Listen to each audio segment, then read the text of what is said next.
কিন্তু আমরা আজকের মাহফিল থেকে জানিয়ে দিতে চাই, হাদি ভাইকে তারা হত্যা করেছেন, বাংলার জমিন থেকে তারা পালিয়ে ভারতে গিয়েছেন।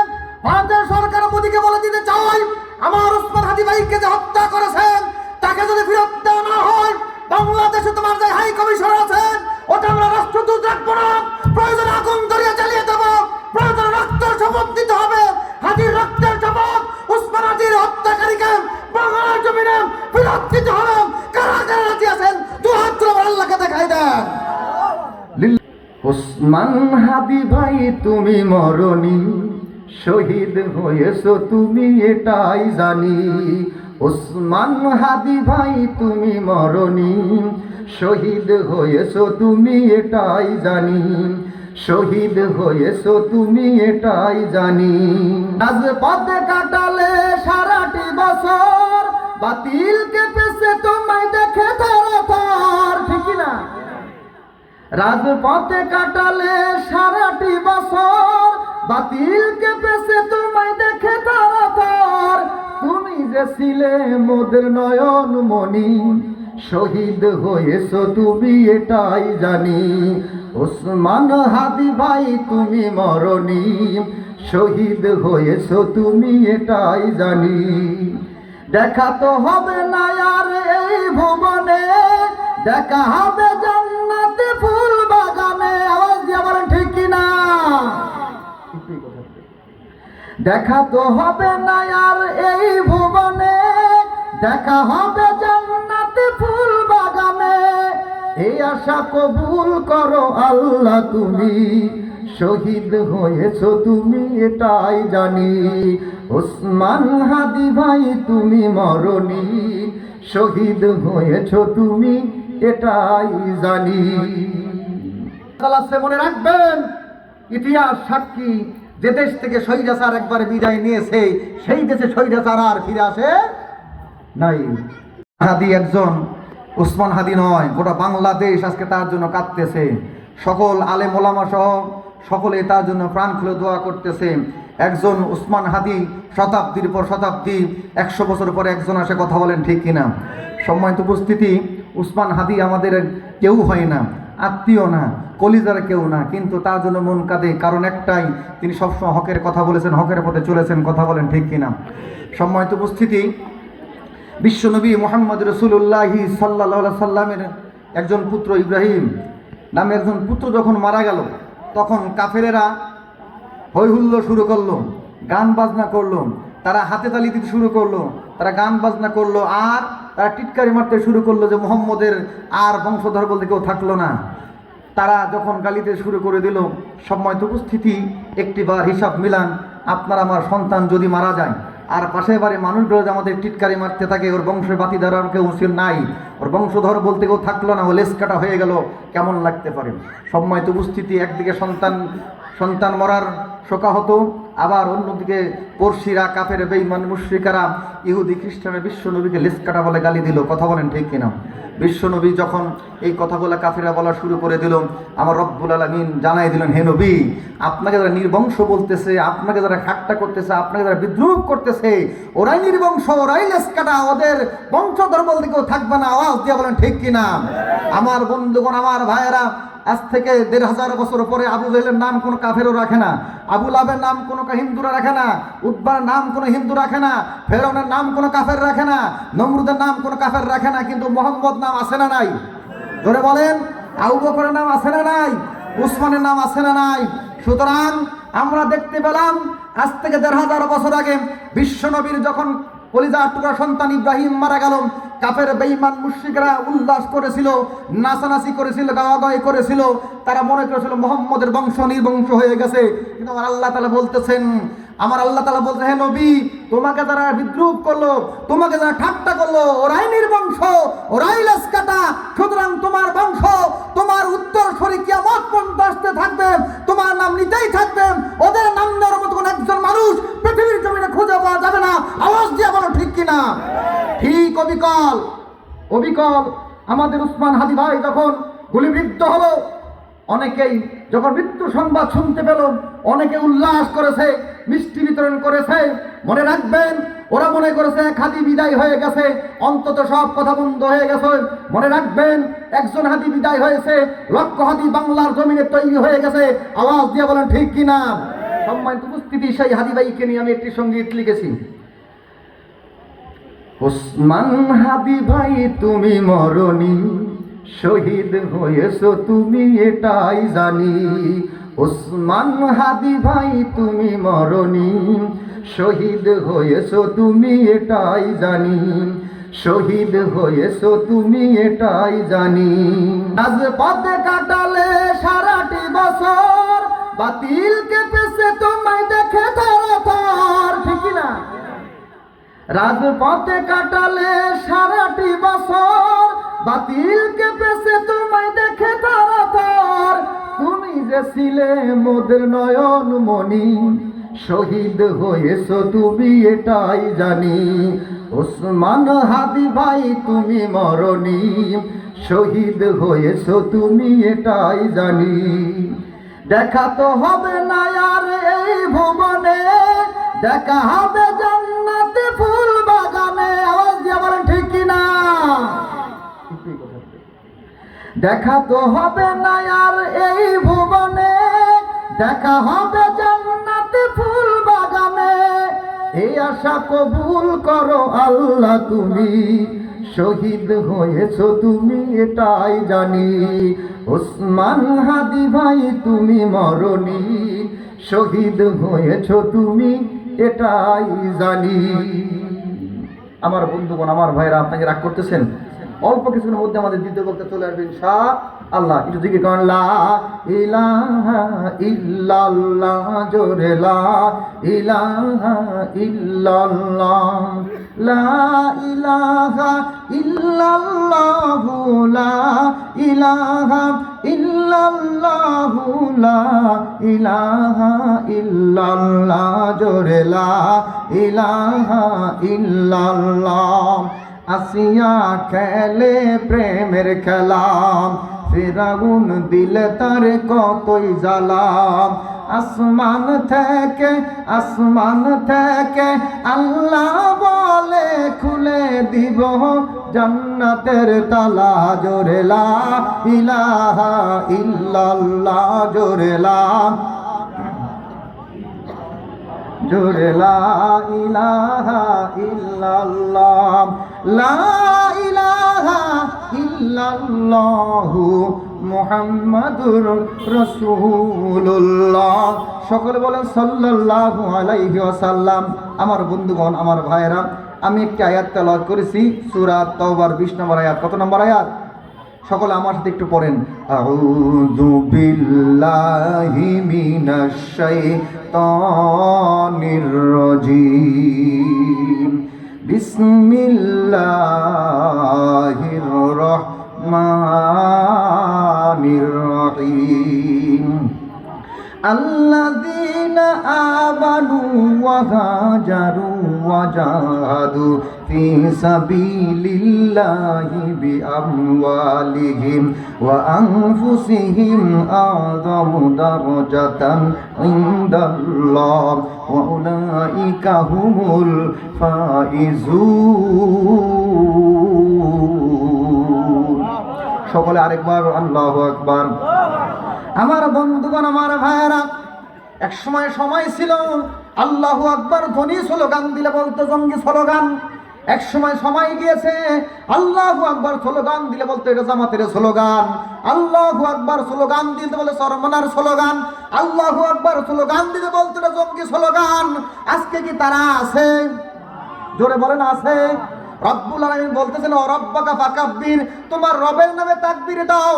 বোঝা গেল ইসলামের সাথে যারা বেয়াদবি করে, কোরআনের সাথে যারা বেয়াদবি করে, আলেমদের সাথে যারা বেয়াদবি করে, ইসলামের সাথে যারা চূড়ান্তভাবে বেয়াদবি করে, আমার রব্বুল আলামিন ছাইরে দেয়, কিন্তু ছাড় দেয় না। কথা বলেন ঠিক কিনা?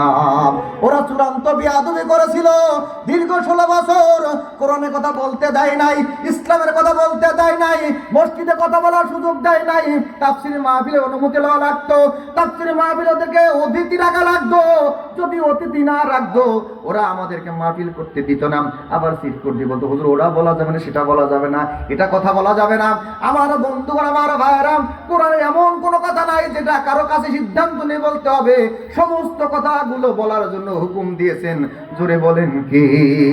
সে আল্লাহ তাআলা বলতেছেন, শোনো, রব্বুল আলামিন জানাই দিলেন আল্লাহর কাছে প্রিয় কারা, আল্লাহর কাছে সবচেয়ে দামি কারা। সেই কথাটা রব্বুল আলামিন সূরা তাওবার 20 নম্বর আয়াত নাযিল করে জানাই দিলেন। আমার বন্ধুগণ, আমার ভাইয়েরা, তখনও জুম্মার নামাজের আযান হয়নি। মসজিদে নববীর ভিতরে সাহাবীরা বসা, হযরত উমর বসান। মসজিদে নববীতে একটা গ্রুপ তৈরি হলো। একটি গ্রুপ বলতেছে, তোমরা কি জানো আল্লাহর কাছে সবচেয়ে প্রিয় কারা? তারা বলল, কারা? বলতেছে, আল্লাহর কাছে সবচেয়ে প্রিয় তারা যারা ঈমান আনার পরে হাজী সাহেবদেরকে পানি পান করায়। আরেকটা গ্রুপ বলল, না না না, আল্লাহর কাছে সবচেয়ে প্রিয় তারা ঈমান আনার পরে সংগ্রাম করে যারা, জিহাদ করে যারা, আল্লাহর রাস্তায় জান আর মাল দিয়ে তারা আল্লাহর কাছে প্রিয়। গ্রুপ হলো কয়টা? জোরে বলেন কয়টা? আপনারা কি আমার কথা বুঝতেছেন না? বুঝলে তো উত্তর দিতেন। কারণ ঘটনা হচ্ছে, কোন দেশের গালি আর কোন বলি, আমি তো অন্য দেশের না, আপনাদের এলাকায়। আমার বন্ধুগণ, আমার ভাইয়েরা, গ্রুপ হয়ে গেল দুইটা। একটা গ্রুপ বলতেছে আল্লাহর কাছে প্রিয় তারা যারা ঈমান আনার পরে হাজী সাহেবদেরকে পানি পান করায়। আরেকটা গ্রুপ বলল, না না, আল্লাহর কাছে প্রিয় তারা ঈমান আনার পরে সংগ্রাম করে যারা, জিহাদ করে যারা, আল্লাহর রাস্তায় জান আর মাল দিয়ে। গ্রুপ হলো কয়টা? দুইটা গ্রুপ হয়ে গেল। যখন হযরত ওমর দুইটা গ্রুপকে ধমক দিয়ে বলল, ও আল্লাহর নবীর সাহাবীরা, তোমরা মত পার্থক্য করো না, জ্ঞানজাম বাদি দিও না, কোরআন নিয়ে ইসলাম নিয়ে মততত্ত্ব করো না। আল্লাহর নবী কিছুক্ষণ পরে মসজিদে নববীতে আসবে। আসার পরে বিশ্ব নবীকে আমরা জিজ্ঞাসা করব, আল্লাহর কাছে প্রিয় কারা? আমার বন্ধুগণ, আমার ভাইয়েরা, মসজিদে নববীতে জুম্মার নামাজের আজান হয়ে গেল। বিশ্ব নবী মসজিদে নববীতে আসলেন, নামাজ পড়ালেন, খুতবা দিলেন। নামাজ শেষ হয়ে যাওয়ার পরে সাহাবীরা প্রশ্ন করলো, ইয়া রাসূলুল্লাহ, ইয়া হাবিবাল্লাহ, আমাদেরকে আপনি বলেন আল্লাহর কাছে প্রিয় কারা, আল্লাহর কাছে সম্মানিত কারা? আমার বন্ধুগণ, আমার ভাইয়েরা, আমাদের মতো হুজুররা হলে বলতাম, সাথে সাথে জবাব দিয়ে দিত।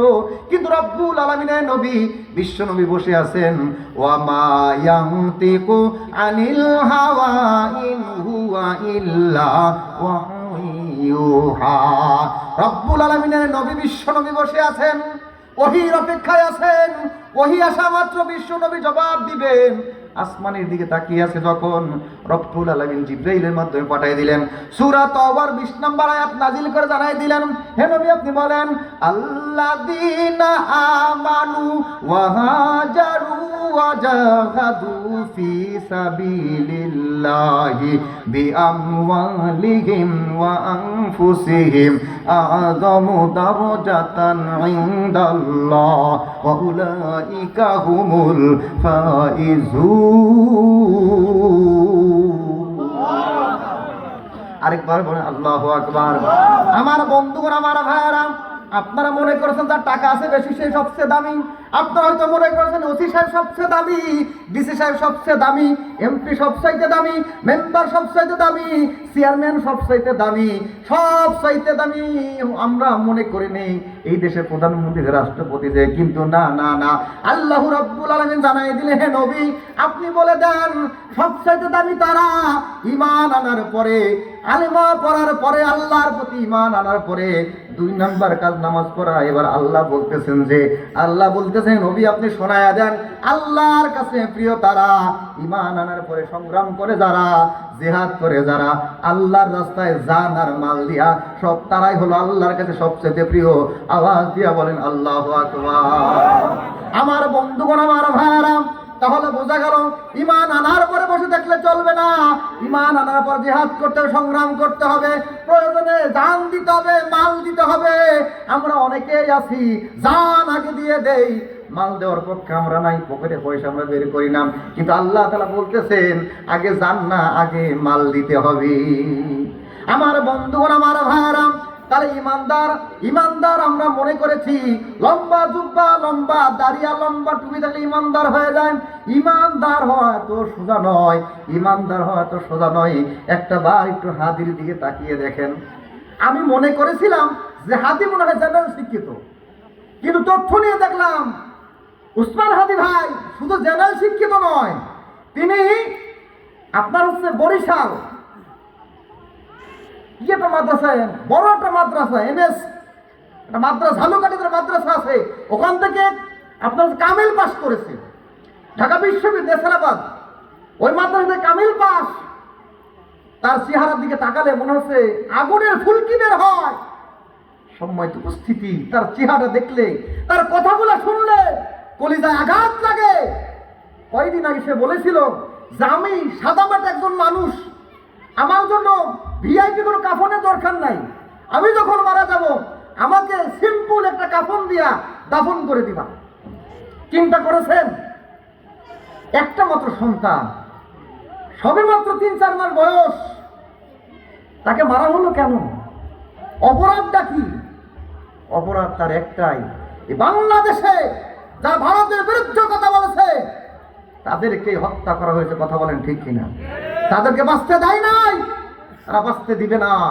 কিন্তু আমরা আজকের মাহফিল থেকে জানিয়ে দিতে চাই, হাদি ভাইকে তারা হত্যা করেছে, বাংলার জমিন থেকে তারা পালিয়ে ভারতে গিয়েছে।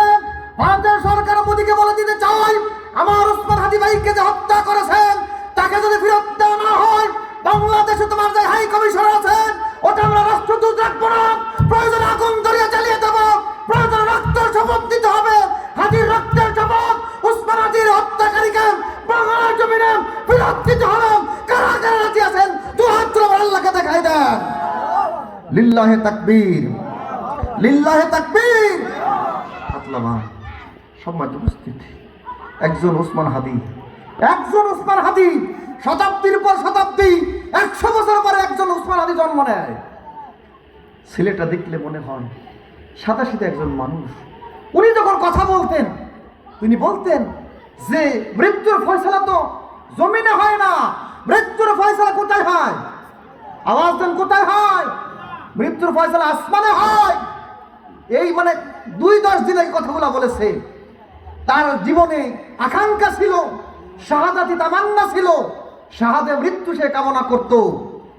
তিনি বলছে, তার কথাগুলো আমি শুনতাম, তিনি যে এইভাবে চলে যাবে কেউ আমরা ধারণা করি নাই। ঈমান কাকে বলে, ঈমানদার কাকে বলে? মুসলমান। আমরা তো ঈমান আনতে পারি নাই। সম্মানিত উপস্থিতি, হাদির ভাইয়ের কথা বললে শেষ হবে না, আমি ওই দিকে যাচ্ছি না, শুধু বোঝাতে চাই ঈমানদার কাকে বলা হয়। আমার বন্ধুগণ, আমার ভাইয়েরা, বিশ্ব নবীকে আবু জেহেল মাথা ফাটিয়ে দিল যখন, বিশ্ব নবী কাঁদতেছেন, রক্ত গড়িয়ে গড়িয়ে পড়তেছে।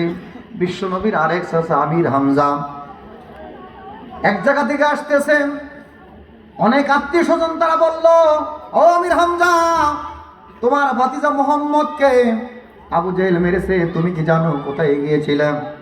আমার বন্ধুগণ, আমার ভাইয়েরা, আমির হামজা বিশ্ব নবীর কাছে না গিয়ে সরাসরি চলে গেলেন আবু জেহেলের কাছে। খুঁজে খুঁজে আবু জেহেলকে যখন পেয়ে গেলেন, মাথাটা ফাটি দিয়ে রক্ত বের করে বিশ্ব নবীর কাছে গেলেন।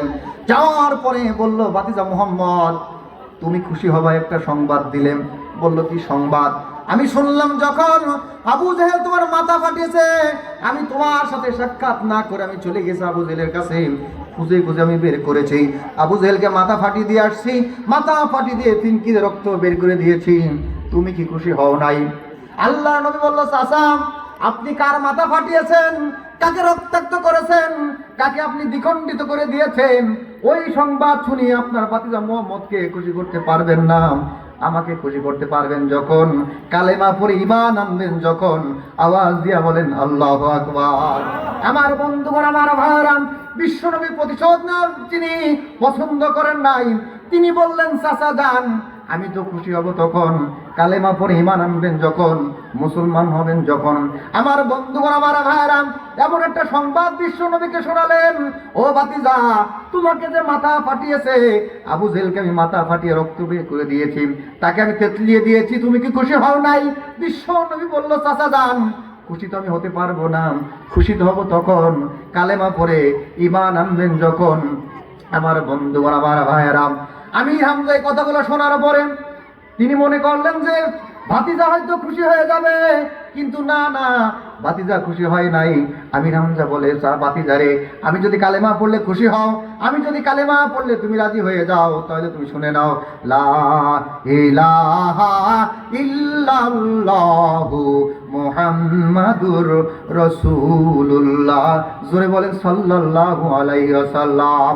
আমার বন্ধুগণ, আমার ভাইরাম, বিশ্ব নবীর চাচা আমির হামজা ঈমান আনলেন যখন, বিশ্ব নবী খুশি হয়ে গেলেন তখন, আমার বন্ধুগণ, আমার ভাইরাম, বিশ্ব নবীর কাছে কালেমা পড়ে যারা মুসলমান হয়েছে তাদের মুসলমানের একটা দাম ছিল আলাদা।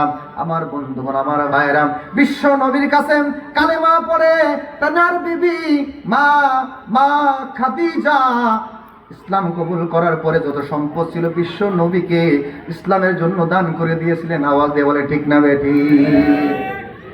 আল্লাহর নবী, নূরের নবী গো, আপনি নবী আমার জীবনের জীবন। আল্লাহর নবী, নূরের নবী গো, আপনি নবী আমার পরাণের পরাণ। আপনি নবী চির সাথী, অন্ধকার কবরের বাতি।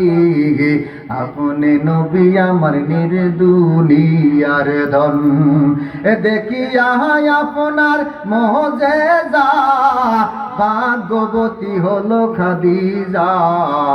দেখিয়া আপনার মুজিজা ভাগ্যবতী হলো খাদিজা। সফিয়া নিল আপনার জীবন আর যৌবন।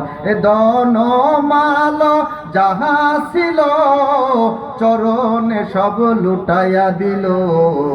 সফিয়া নিল আপনার জীবন আর যৌবন। আল্লাহর নবী, নূরের নবী গো, আপনি নবী আমার পরাণের পরাণ।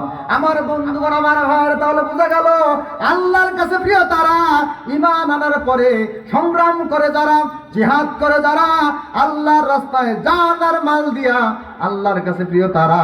আমার বন্ধুগণ, আমার ভাইরা, সুতরাং এই জমিনে ইসলাম কায়েম করতে হবে, রাষ্ট্র কায়েম করতে হবে, কোরআনের রাজ কায়েম করতে হবে, কোরআন দিয়ে সমাজ চালাতে হবে। কোরআন দিয়ে রাষ্ট্র যদি চালাতে না পারি, সমাজ যদি চালাতে না পারি, আমার বন্ধুগণ, আমার ভাইরা, দেখতে দেখতে 55 বছর পার হয়ে গেল। বাবার শাসন দেখলাম, স্বামীর শাসন দেখলাম, খালার শাসন দেখলাম, বুবুর শাসন দেখলাম, চাচার শাসন দেখলাম, ফখরুদ্দিন, মঈনুদ্দিন, সব শাসন দেখা শেষ। আপনারা আওয়াজ দিয়ে বলেন তো, সমাজ থেকে কি একটা চোর, একটা দুর্নীতি বন্ধ হয়েছে? তাহলে বোঝা গেল 55 বছরের ভিতরে শান্তি কেউ দিতে পারে নাই।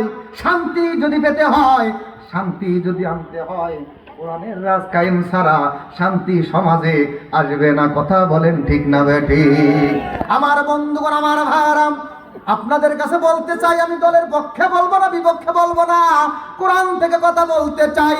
কোরআনের আইন যদি সমাজে চালু হয়ে যায়, রাষ্ট্রের ভিতরে চালু হয়ে যায়, মানুষগুলা না খেয়ে আর মরবে না, মানুষগুলা দুর্নীতি করবে না, মানুষগুলা সুদ আর খাবে না, মানুষগুলা ঘুষ আর খাবে না, বিনা কারণে চান্দা চাওয়ার অপরাধে চাঁদা না দিতে পেরে কেউ পাথর মেরে থেতলিয়ে কাউকে মারবে না, আমার বোন আসিয়ার মতো ধর্ষণের শিকার হবে না। আল্লাহি, আল্লাহর কসম, কোরআনের রাজ যদি বাংলার জমিনে কায়েম হয়ে যায়, একটা সুদখোর, একটা ঘুষখোর, একটা দুর্নীতিবাজ পাওয়া যাবে না। আওয়াজ দিয়ে বলেন ঠিক না বেটে? 55 বছর কেউ শান্তি দিতে পারে নাই। আমার বন্ধুগণ, আমার ভাইরা, আমাদেরকে বলা হয় হুজুররা কেন রাজনীতি করবে? আরে বেটা আহম্মদ, শেখ মুজিবুর রাজনীতি করেছে, এই জন্য তাকে রাজনীতিবিদ বলা হয়। শেখ হাসিনা দেশ চালিয়েছে, রাজনীতি করেছে, রাজনীতিবিদ বলা হয়। বেগম খালেদা জিয়া রাজনীতি করেছে, এই জন্য তাকে রাজনীতিবিদ বলা হয়। চাচা এরশাদ রাজনীতি করেছে, এই জন্য তাকে রাজনীতিবিদ বলা হয়। আমার বন্ধুগণ, আমার ভাইরা, কিন্তু কিন্তু আপনারা কি জানেন না, আপনার আমার নবী, বিশ্ব নবী দীর্ঘ 10টি বছর মদিনার প্রেসিডেন্ট ছিলেন, তিনিও রাজনীতি করেছেন, তিনিও রাষ্ট্রনায়ক ছিলেন। আওয়াজ দিয়ে বলেন ঠিক না বেঠে? ওরা যদি রাজনীতি করে, দেশ চালিয়ে রাজনীতিবিদ হতে পারে, আমার আপনার নবী, বিশ্ব নবী দীর্ঘ 10টি বছর মদিনার রাষ্ট্র চালিয়েছে, তিনি কেন রাজনীতিবিদ হবে না? আমরা করলেই দোষ। আরে বেটা আহম্মদ, রাজনীতি কোথায় পেলে? রাজনীতি শিখতে হলে বিশ্ব নবীর কাছে শিখতে হবে। সমাজ কেমনে চালাবা, রাষ্ট্র কেমনে চালাবা, পরিবার কেমনে চালাবা, আমার বন্ধুগণ, আমার ভাইরা, বিচার কার্য কেমনে ফয়সালা করবা। যদি নিতে হয় কি থেকে নিতে হবে? জোরে বলেন, কি থেকে নিতে হবে? আমার বন্ধুগণ, আমার ভাইরা, ডক্টর কামালের সংবিধান দিয়ে বাংলার জমিনে শান্তি আসবে না। মানুষের তৈরি করা আইন আর মতবাদ দিয়ে বাংলার জমিনে শান্তি আশা করা যায় না। শান্তি যদি পেতে হয়, মুক্তি যদি পেতে হয়, একটাই পথ, কোরআনের পথ। আওয়াজ দিয়া বলেন ঠিক না বেঠে? কোরআন ছাড়া শান্তি সমাজে আসবে না। আমার বন্ধুগণ, আমার ভাইরা, শুন, বিশ্বনবী দুনিয়ার জমিন থেকে বিদায় হয়ে যাওয়ার পরে হযরত আবু বকর ওই মদিনার সর্বপ্রথম খলিফা হয়েছিলেন যিনি, আবু বকর, তিনি বিশ্বনবীর শ্বশুর। আওয়াজ দিয়ে বলেন ঠিক না ঠিক? আমার বন্ধুগণ, আমার ভাইরা, ওই রাষ্ট্রের প্রধান খলিফা হলেন হযরত আবু বকর, আর ওই রাষ্ট্রের প্রধান বিচারপতি বানিয়ে দিয়েছেন হযরত ওমরকে। আমার বন্ধুগণ, আমার ভাইরা, 1 মাস, 2 মাস, 6 মাস চলে যায়। 1টি বছর যখন পার হয়ে গেল, হযরত ওমর আবু বকরের কাছে এসে বলল, ভাই, ও ভাই আবু বকর, এই দেশে বিচারপতির দরকার নাই। কেন দরকার নাই? হযরত ওমর ডাক দিল, ভাই আবু বকর রে, 1 মাস নয়, 2 মাস নয়, 6 মাস নয়, দেখতে দেখতে 1টি বছর পার হয়ে গেল, আমি ওমরের কাছে একটা বিচার পর্যন্ত আসলো না, একটা নালিশ আমার কাছে আসলো না। খামোখা আমাকে বিচার কার্যে বসায় রেখে প্রধান বিচারপতি বানিয়ে বেতন দেওয়ার দরকার নাই। এই জমিনে বিচারপতির কোনো দরকার নাই। হযরত আবু বকর ডাক দিল, ভাই ওমর, বিচার কেন করা লাগলো না? বিচার কেন করা লাগলো না? ওমর ডাক দিল, ভাই গো, যেই দেশটা, যেই রাষ্ট্রটা, যেই পৃথিবীটা কোরআনের আইন দিয়ে চলে, কোরআনের সমাজ দিয়ে চলে, কোরআন সমাজ যেটা মেনে নেয়, কোরআন বলেছে চোর চুরি করলে হাত কেটে দাও, জিনা করলে পাথর মেরে শেষ করে দাও, প্রত্যেকটা আইন, কোরআনের আইন গোটা মক্কা মদিনায় চালু আছে। ওই দেশে বিচারপতির দরকার নাই। আমার রব্বুল আলামিন জানাই দিয়েছেন, ফামান তাবিআ হুদায়া ফালা খাউফুন আলাইহিম ওয়ালা হুম ইয়াহজানুন। আরেকবার বল, আল্লাহু আকবার। আমার বন্ধুগণ, আমার ভাইরা, হযরত ওমর ডাক দিয়ে বলে, ভাই আবু বকর, যেই দেশে কোরআনের রাজ কায়েম আছে, যেই দেশে কোরআনের আইন চালু আছে, সেই দেশে চোর চুরি করলে হাত কেটে দেওয়া হয়, জিনাকার পাথর মেরে শেষ করে দেওয়া হয়। সুতরাং এই দেশে বিচারপতির কোনো দরকার নাই, কারণ হলো কোরআনের আইন চালু আছে। আমরা বলতে চাই, বাংলাদেশ টেকনাফ থেকে তেতুলিয়া, রূপসা থেকে পাথুরিয়া, সুন্দরবন থেকে বান্দরবন, বাংলার জমিনে যাকে যেই মানুষগুলো হাতিকে হত্যা করেছে, তাদেরকে যদি একবার বাইতুল মুকাররম মসজিদের সামনে দাঁড় করিয়ে যেইভাবে গুলি করে মেরেছে, যদি ওই শত্রুদেরকে ওইভাবে গুলি করে মারা হয়, আল্লাহর কসম, বাংলার জমিনে একজন ঘুষি মারার লোক খুঁজে পাওয়া যাবে না। আওয়াজ দিয়ে বলে ঠিক না বেঠে? পাওয়া যাবে। একজনের বিচার যদি সঠিকভাবে করা হয়। বাংলাদেশে দুর্নীতি চলছে দেদারসে, ধর্ষণ চলছে দেদারসে, শুধু বিচার নাই। আজকে তো বিচার থাকতো, তাহলে 0 থেকে শুরু করে 90 বছর বৃদ্ধা পর্যন্ত ধর্ষণ হয় কি হয় না? ধর্ষণে সেঞ্চুরি হয়, ধর্ষণ সেঞ্চুরি করে আবার মিষ্টি বিতরণ করা হয়। তাদের বিচার করে সোনার ছেলেরা এরকম করতে নাই। সম্মানিত উপস্থিতি, তারা নাকি সোনার ছেলে। ধর্ষণে সেঞ্চুরি যারা করে তারা নাকি সোনার ছেলে। আর খারাপ, এদেশের সবচাইতে খারাপ কারা? যারা 5 ওয়াক্ত নামাজ পড়ে, যারা আল্লাহর পথে পথে চলে, হক কথা বলে, মুখে দাড়ি রাখে, নামাজ 5 ওয়াক্ত পড়ে, তারা খারাপ। ভালো কারা? ধর্ষণে সেঞ্চুরি যারা করে, দুর্নীতি যারা করে, ঘুষ যারা খায়, সুদ যারা খায়, নামাজ পড়ার একত্র পশ্চিম দিকে কাত হয়ে পড়ে না, উচ্চা খেয়ে পড়ে না, অথচ তাকে কবর রাখার সময় বলি বিসমিল্লাহি ওয়া আলা, বিসমিল্লাহি ওয়া আলা মিল্লাতি রাসূলিল্লাহ। আরে রাসূলের আইন মানো নাই, রাসূলের দেখানো পথে চলে নাই, রাসূলকে নেতা হিসেবে মানতে পারে নাই, তারেও সুন্দর করে চকলেট মতো মুড়িয়ে আমার মতো হুজুর সামনে দাঁড়িয়ে কবরে রাখার সময় বলে বিসমিল্লাহি ওয়া আলা মিল্লাতি রাসূল। আছে না নাই? আমি কি বাড়িয়ে বলতেছি? আপনাকে রাগ করতেছেন আমার প্রতি? সুতরাং মনে রাখতে হবে, এদেশ মুসলমানদের দেশ, এদেশ শাহজালালের দেশ, এদেশ শাহপরানের দেশ, এদেশ শহীদ হাজী ভাইয়ের দেশ। সুতরাং বাংলার জমিনে মুসলমানদের ঈমান নিয়ে খেলবেন না। যারা খেলেছিল বিদায় নিয়ে চলে গেছে, আবার আসার পাই তারা